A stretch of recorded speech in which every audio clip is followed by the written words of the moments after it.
Hello, beautiful souls out there. I hope you're able to get out in nature like Starlight is. And woo, what a beautiful day. And I want to say a huge thank you to all of you who are here loving and supporting Starlight. Plus, I hope everyone is doing well, after the holiday. Hello, my name is Starlight. Welcome to my YouTube channel, and you can find me on YouTube, and that is at Starlight, and that is Kathy with a K, Dingman. Plus, don't forget you can subscribe to my YouTube channel, plus give me a thumbs up, and you can also leave a message down below, beep, beep, beep, and you can share my videos with your family, your friends. Don't forget to ring the notification bell, and you can check out my playlist. Plus, you can find me on Instagram at 1995 Starlight, or on Facebook, and that is Kathy with a K, Dingman Starlight. And now Starlight is gonna jump into the video. So anyway, today, as far as what Starlight is gonna talk about, you pushed a button. So this video is about our hospitals, like a psych hospital, psychiatric hospital. Do you think that they would put medication into the patient's food without the patients knowing about that? Well, that is what Starlight is going to talk about today. And because there's some people, they don't watch some of the videos I made before because of the title. So, and you would never know this by looking at the title, because it could have been, going through a spiritual awakening, and, title, that would have been a title, or like a, one of the things that you could select on my YouTube channel. So with that being said, Starlight is going to let you know, I'm going to tell you the story, and I'll have you tell me what you think. So you got to figure this out. So you got to really listen and pay attention to this story. And this is a true, real life story. These stories are not made up stories on my YouTube channel. So be prepared, because the truth will set you free. It will piss you off first, but it will, set you free. So in 2016 is when this all happened. Starlight ended up going into a hospital, but Starlight only thought her doctor was going to send her across the street, which was a St. Mary's hospital in Amsterdam, New York. My doctor's office was across the street. And so Starlight believed, something was wrong with me. I had a hard time breathing, and I was hot. So they sent me across. I'm going to do the short version. If you want to know the long version, then you're going to have to check out, like on the playlist, like Spiritual Awakenings. And I'm not sure what title that would be, so I'm going to have to write that down, and that would be if you really want the whole long story, because it is a long, I had to do videos, part 1, part 2, maybe part 3, 4, I don't know how many parts to that true story. So anyway, hang on, Starlight's phone it's a little breezy out here. So anyway, the doctor, my old doctor, is that I thought he was going to send me across the street to get blood work, to get my signs, some like blood work, or, maybe a pee test, or maybe to check and see if I was on any drugs, and I wasn't, because I was going to see my doctors. Why would I go on drugs when I'm just going to go for a checkup? And so anyway, my doctor did not just send me to the emergency, and as he sent me there, I couldn't open up my eyes, because something God was doing. I believe God was doing this. God didn't want my eyes to open up, because if I was aware of where the doctor was sending me, I would probably freaked out, because that's not, my daughter was in the psych hospital, at that same hospital, like a week or so, or 2 weeks before I got in there. and she said a lot of horrible stuff that was going on in that psychiatric hospital, that she went in there voluntarily, and they were trying to keep her in there and medicate her, and she had just head pains is why she went in there, and she didn't know what to do because it was at nighttime. So she signed in willingly, but they didn't want her to get out. So, and she told me other things that were going on with the way the staff was with the patients. So I definitely, Starlight's like, I don't want to go in that hospital after what my daughter went through. My daughter didn't even know if she was ever going to get back out. So you really, when it comes to those psych hospitals, you better know what your rights are, because there's a lot of people when they go in those places, they're going through something, and a lot of it is because something horrible happened to them when they were kids, and that's what triggers all these things that can happen. Or people could be on drugs and all kinds of different. I'm not a doctor to tell you all the different reasons what can cause somebody to go into a psychiatric hospital. So anyway, I couldn't open up my eyes, and by the time I opened up my eyes, it was already too late. I was already in, so they signed me in. I didn't sign myself in. Well, my doctor asked me if I wanted to go in. But what was going on in this hospital is when I went in there, you had to do paperwork. There was paperwork to do. And one of the questions that they asked me, well, actually a couple of them that I'm going to bring up really quick is, have I ever tried to kill myself? Oh, yeah. I mean, I did that starting at the age of 10 and all the way up until like later on in my life. Yeah, so definitely, so, and then other questions is, have I ever been raped before? Oh yes, more than once, and actually it was a year before that time when I went in there, so they got that information. And the other thing is, do you got any triggers? What are triggers? What do you want? Like, is there something, like that would trigger you to freak out and stuff? Oh yeah.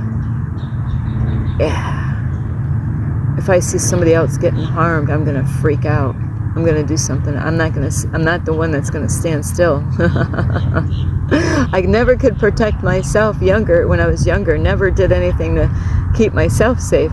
But if I see an animal or a person or something, I am like, I don't know, a superhero, Starlight, the superhero, is gonna freak out, and I'm not gonna stand by. And just like they had this not too long ago about the shooting and stuff, how this man out of the blue just went and grabbed, that would have been a Starlight thing to do, I don't know, I just got to do something. Not really, not that extreme, I would not know how to grab a gun like that. You have to really know some moves, to do that and be quick without getting blown away. So anyway, so they ask these questions to, and what they were doing in this hospital, and I'm not making this up, like I said, is that they got your information of what are your triggers. Have you ever heard of don't tell people what you're afraid of? Kind of same thing. Oh, Starlight, what are you afraid of? And then when you tell somebody, then it's like, now you got to face your fear. Well, we got to face our fears anyway, but or like, telling people what's your weak areas, because you're going to be challenged. You're going to be tested. So, so they got everybody's information on, what would trigger the patients. And that's exactly what I just couldn't believe it. The staff that was in there and what they were doing to people. They were ignoring people, neglect. There was a lady that her name was Kathy. I don't think it's the same spelling. And I didn't even realize who she was until later on. But it was a girl that my uncle was married to. I don't even think I ever met her, but I just knew of her name. So they neglected her. She was asking for help, but they would never help her out. And she would walk around and saying, and she did this over and over again, and I couldn't figure it out, and I just kept on observing all the patients, and God sent me in there to be a spy, to spy this hospital out, because God knew what was going on. So God will do this to people, especially if you're a chosen one or a light worker, especially if you're going to be on a mission with God. I'll tell you what, God is going to, Starlight, your turn to go in there. Thanks. But I'll tell you what, God got me back out. Is that this lady, she thought she was invisible, because that's exactly how the staff, they acted like they didn't even see her. And she just paced the floor back and forth. I must be invisible. I must be invisible. Nobody could see me. I must be invisible. Nobody could see me.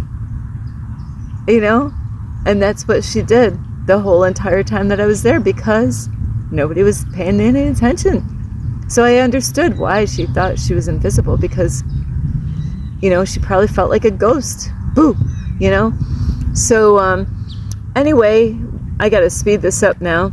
So there's a lot of stuff that they were doing to the patients in there to purposely to trip them up, like to trigger them, so then they can give. Now that you triggered them, now you gotta give them medication. They wanted to medicate you, whether you needed it or not. And when I got in there, one time I did take something, I have no clue what it was, and then I realized, oh, Starlight, don't take any of their freaking medication. I'm like, oh. And it was something that you would put on your tongue, and it would dissolve on your tongue. I don't know what that was, and I wasn't going to take anymore, because what they do is they pressure you. Most of the hospitals that I've been into, for psychiatric hospitals, that's what they will do, is to try to pressure you and getting you to think that you got to take this medication, or you're not going to ever get out of this place. You got to, and they listen and they watch you, they study you, they spy on you. So if you're talking to anybody, they're hearing you. The phone conversations are not private. They're somebody's listening in, because, too many times I've been on one of those phones and you can hear, I've actually heard somebody actually talking in a very quiet voice on these phones. So people, they listen to all your conversations, because if you were somebody that wanted to end your life, and that's not why Starlight was in there, I just was having some kind of problem at my doctor's office, so he sent me in here, is that if you wanted to end your life, and, then they would hear and they would not let you out of the hospital. So those phones are not private. So if you ever have any family, or you might have been in there, the phones are not private, even though you can't see it. Believe me, they're not private. So anyway, I met a man, and I didn't know that he went in at the same time I went in. He saw me, but I couldn't see him because my eyes, I couldn't open them up. There was no way I could open up my eyes. It was like I couldn't open them. So they had to help me to get to the hospital, because I couldn't see. I was blind at that time for who knows how long, like maybe a half hour, an hour. It took a long time for them to walk me across the street to get to the hospital. So anyway, this man came in at the same time.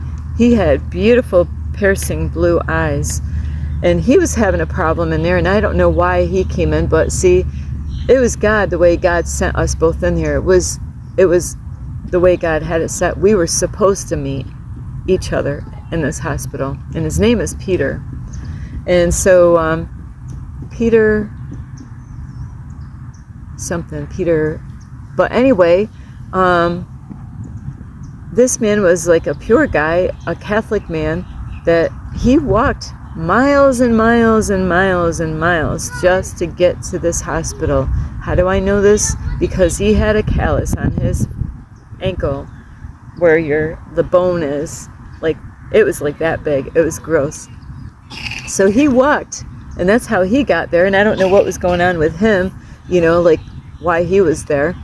But a lot of, like I said, when kids go through abuse, even the Hollywood people, the ones that are running this world, when they get people to be the stars that they are, the ones that sold their souls, they know that they've gone through some child abuse when they were growing up.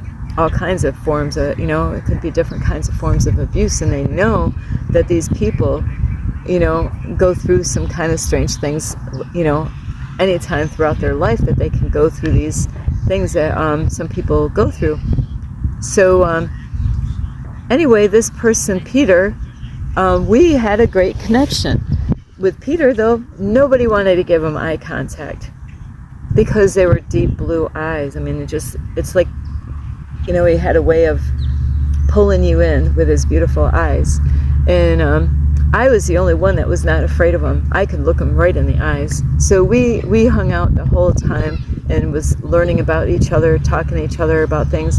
And anyway, with that guy, Peter, is one night my family came to visit us. Well, not us, but visit me, because they found out I was in a hospital, and it was during dinner time. And so I already did my order earlier, and I had a salad. There's a salad that I ordered. And so Peter had his own dinner. And so my family came, and it was weird that they would have visitations right at dinner time. It's like weird. Why would you even have time for your family to come when your dinner is in the cafeteria? So anyway, my family had to go, and I did have Peter with me, and the staff was trying to control everything. I wanted Peter to come with me to meet my son and my daughter-in-law, but the staff didn't want us two together. They didn't like that he found a friend in the hospital. This is the kind of bullshit. They were like adults, but they were acting like a bunch of little kids, the staff was. They purposely was being little bratty kids, and the little mind games that they were playing with these people, even, I'll just say this really quick, even like to, somebody's laying down in the room, and to go and vacuum it while they're sleeping. They did a lot of crazy shit at the weirdest times because they were triggering these people to get them upset.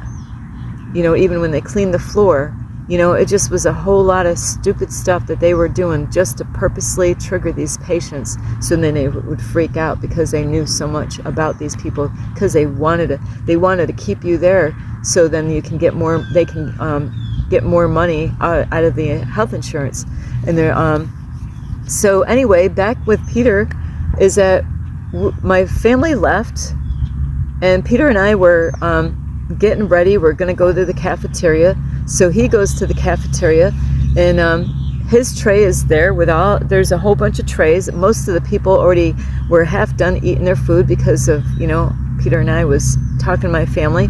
And so I went to go get my tray. My tray wasn't there. So I asked the staff, "Where's my tray?"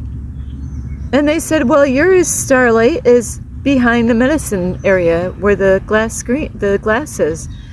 Isn't that a weird place? How come Peter's, if you're holding my dinner, how come Peter's wasn't there? How come my tray was the only tray that was there behind the glass where the medication gets handed out to, or through that window? So anyway, because I was going through something. When you go through like in a spiritual awakening, when God's doing something in your life, shit, and you can't explain it. You're very heightened, your psychic abilities are like, bam, they are like, stuff. You don't know, it's like your intuition is so super powerful at this moment. And that's why I knew stuff, I could feel it, I seen it, And so Peter and I were sitting at the table, and I'm like, they put something in my food. I am not eating it, because I knew without a doubt that they put something in my dinner. Peter was like, I looked at him, I'm like, the way he was eating, because they really fed you good in there. I have to say, you got a lot of food in this hospital. Hang on, the sun is kind of... So anyway, Peter, I'm looking at him, and he's like, like he had two hands eating. He was eating so fast. It was like, holy shit, he's really hungry. Who knows? Who knows when he had his last meal? I don't know. You know? So here he is pigging out on his meal. And I said, I'm not eating it. The only thing I would eat was anything close. And the staff was looking right through the kitchen window, like in the cafeteria, eyeballing us, just waiting for something to happen. They were just like watching a movie, you know, like the best part of the movie is on. And they're looking at me.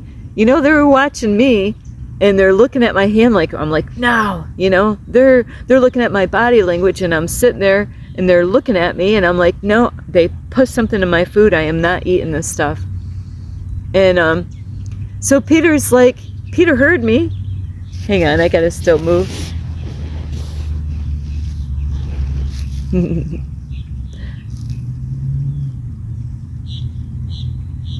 Peter heard what I said, and before I know it, Peter just starts hogging, eating my salad, pigging out, eating the whole, there goes my salad.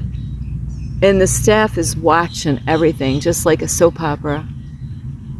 Like, and we had a fun time while we're sitting in the cafeteria. We were dying laughing because we needed to meet each other, because we both understood that this was an illusion, and God was putting us together because he needed me and I needed him to let us both know, you're not nuts, Starlight, you're not nuts, Peter. Yes, this is an illusion, and God put this together, us two together, to, you know, to put the puzzles together, the pieces together, you know. And I knew that this was like a computer world, and I was dying laughing. I was like on the floor cracking. I've never laughed so freaking hard. And we were putting pieces together, helping each other out. And before you know it, it wasn't long, 15 minutes, not even that, Peter starts like, whoosh. I'm like, what the heck is going on with Peter? You know, he is like freaking running around. They had there's an opening where you can actually, there's a fence area, and you can actually stand and have some air. You know, you can't be outside, but it was where you can at least see the sky and not not be inside the building, you know, so you can, you know, get some air outside the building. And before I know it, this guy Peter, he is, you know, like a superhero. He actually, and I don't know if this ever happened before in this hospital, but he jumped up and got onto the hospital building on the roof like nothing. He flew. I'm like, I am so not kidding. It happened so fast, I didn't see it happen. That's how fast this happened. He just gets right up there like nothing. And then they had to call the cops. They had codes that they were running out, you know, saying on the mic. And the police officers were trying to figure out how to get him. They were ready to send a helicopter out to him to see if they could get him off. And this whole thing, you know, they want to medicate you up, they want to screw you up so you can't get out, and they get more, you know, that's their job, you know, the more money they can make, you know, working at that hospital, you know, because they need more staff. And the doctors, it was all a setup.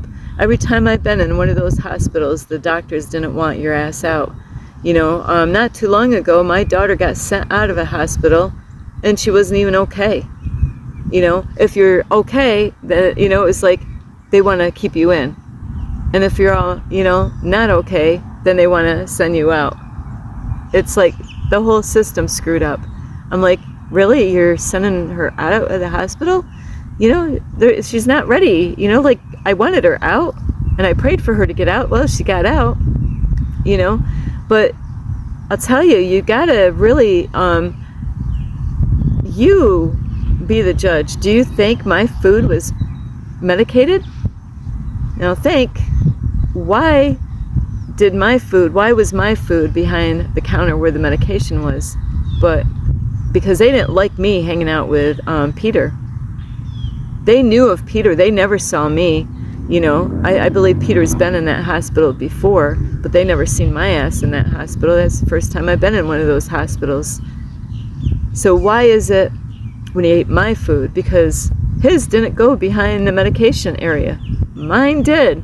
I didn't eat my food. I only ate closed up, you know, liquids. Pretty much that's all I was, you know. And the staff was looking at me like, they must have been amazed, like, how the fuck did she know that we poisoned her? You know, we put medication. Don't mind me, I have something on my clothes here that's pricking my arm. So so the staff was staring at all of this in the cafeteria when we were eating, and, you know, all this stuff. And but anyway, they did finally get Peter. A whole bunch of cops came, then a nurse and the doctors, and the whole place was a mess. And what did they do to poor Peter? They pinned him down. They dropped his ass. He's a big boy. He was no little man. He was a big boy. And they dropped him, and then they had some kind of injection, and they knocked him right out. So I'm asking you, what do you think about this true story that I went through? And when I got out of that hospital, you know, that should have been investigated, but I was so out of it, you know, I was scared out of my mind in that hospital, because the things that I witnessed and things that they were doing to the people, the head games that they were having fun. The staff, they were having fun messing with these patients. So I'm just going to leave it at that. What do you think?